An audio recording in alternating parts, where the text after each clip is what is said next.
Eccoci tornati in diretta, cari telespettatori di Telepordenone, al telegiornale del Nord-Est con la seconda parte del TG. Io vi presento subito un ospite che mi ha raggiunto qui al mio fianco, parlo di Raffaele Padrone, dirigente sindacale della FSP Polizia di Stato, a cui do buonasera e il ben trovato.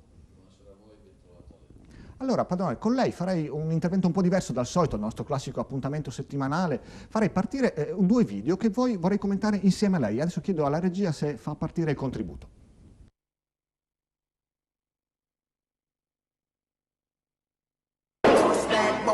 What you gonna do? What you gonna do when they come for you? Bad boys, what you gonna do? What you gonna do when they come for you? When you were 8 and you had bad traits, you go to school and learn the golden rule. So why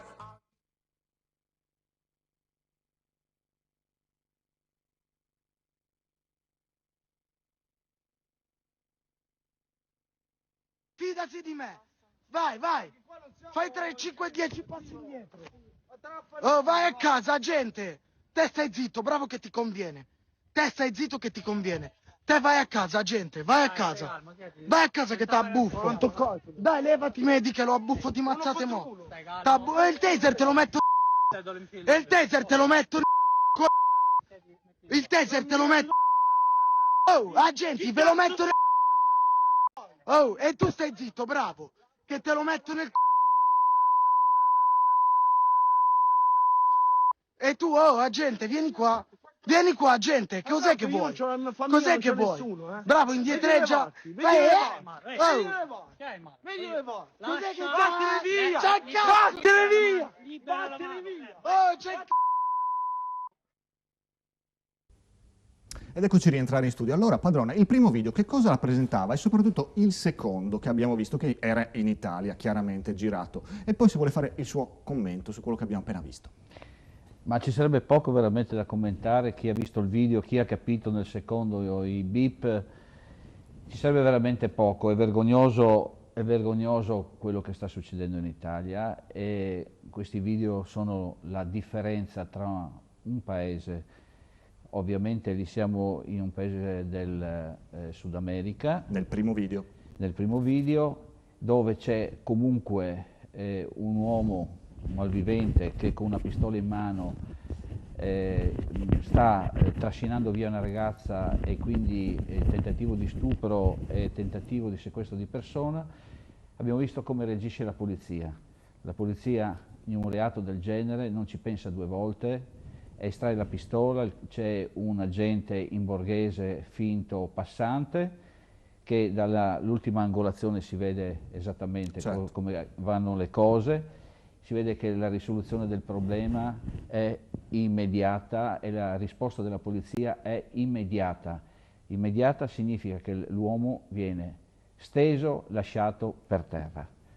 Da noi una roba del genere non sarebbe assolutamente permessa, non è permesso alle forze dell'ordine che nel secondo video vengono aggredite verbalmente e non possono intervenire. E qua non si tratta di sparare perché nessuno era armato, qua si tratta di poter reagire anche con le mani, anche con le attrezzature che mancano a tutti quanti, perché anche lì la gente si vede che con professionalità rimane ferma e impassibile alle parole. Voi avete messo il beep, ma si è capito di cosa si parlava, si è capito qual è la reazione che è permessa a un malvivente in Italia, a un delinquente in Italia e cosa non è permesso negli altri stati del mondo. Noi siamo dietro 40, 50 anni in confronto a paesi dove se c'è una tipologia e una determinata violenza si possa rispondere con una determinata e uguale violenza.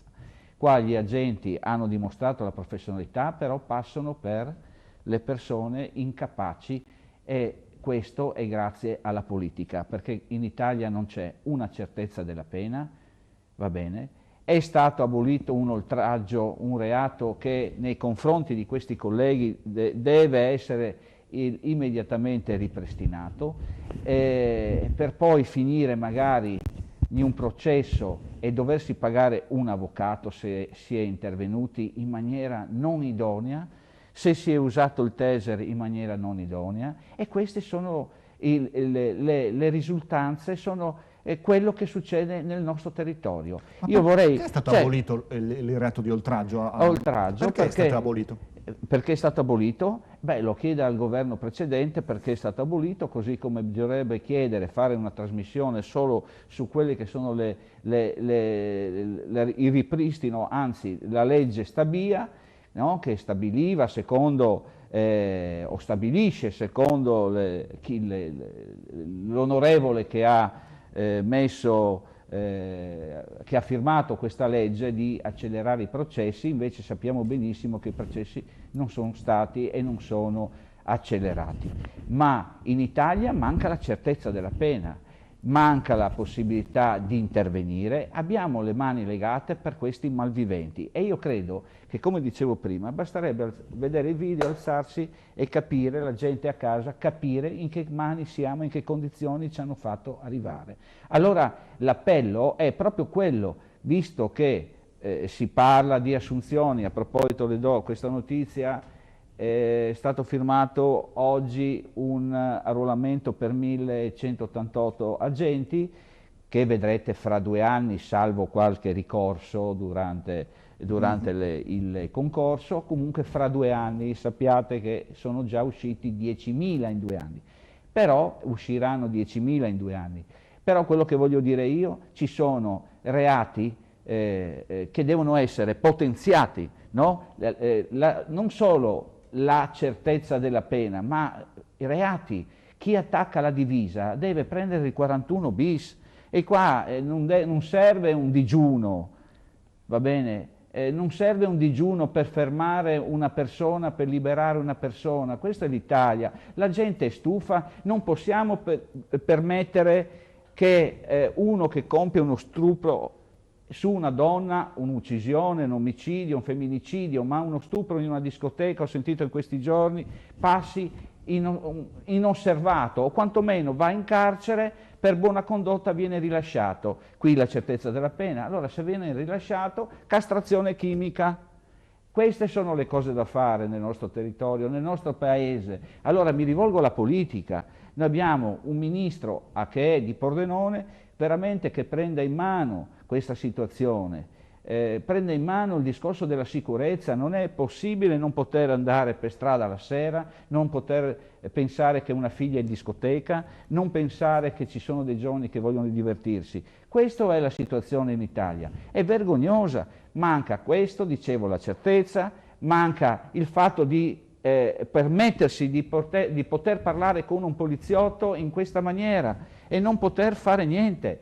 Mancano gli strumenti, perché lì vedete che il collega per non agire immediatamente chiede l'ausilio di un'altra macchina che è in possesso del taser.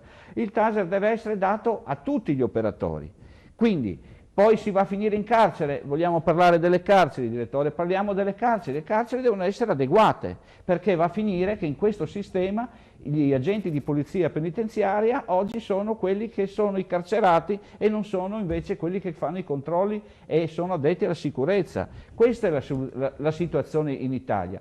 Reati che devono essere, come dicevo, colpiti, devono essere maggiormente